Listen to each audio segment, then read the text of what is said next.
It's over 50 years ago when I first met both John Gray and Ed Cooley. Take John first because I met him slightly before I met Ed. It's 1962. I'm running for the legislature. I'm a relatively unknown person. I'm trying to raise money. My father-in-law had been the founder of the Boy Scouts in Oregon. John was a contributor. So my father-in-law suggested I see John. I went to see him. He listened to my pitch, and he gave me $250. Now you're going to say $250? He wasn't that kind of a cheapskate. You have to understand that my campaign in 1962 only cost $1,300. After that, I was in the legislature, and John was in the midst of developing Salishan, Sun River, and I was on the state and local government committee and had contacts with all of those cities or the planning commissions. And of course, so many of these projects are schlocky, not John's. They were tasteful. But he wanted to ensure a local planning commission or a city council that his projects would be different. And they surely are. The taste of them, the development of them. Sun River, most of you have been there and skied. Salishan, I've stayed at the lodge. John's Landing, of course, was a slightly later development, and the name didn't used to be John's Landing. But you talk about a tasteful, both multi-house and single-house development, all fitting of John Gray. That was the kind of decision he would make about environment.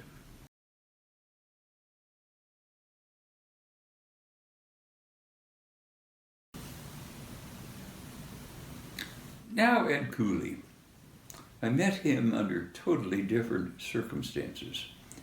But by this time I'm in the U.S. Senate. Ed is testifying before a business development committee that Tom McCall had set up. And Ed was there testifying on behalf of the Port of Portland and the airport in support of the SST, the supersonic transport, the Concorde as it was called. Every airline thought they have to compete. This plane would cross the Atlantic half the time of any of the American flights. And Ed was there supporting it. I don't think any of us understood what a disaster it was for the environment.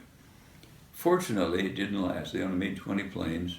Nobody could afford to pay 4 times the cost to fly across the Atlantic, and only 100 seats in the plane, just couldn't make money on it. Ed, however, at that meeting, invited me to come over to Precision Cast Parts. And of course, I'm a politician. I was happy to go over.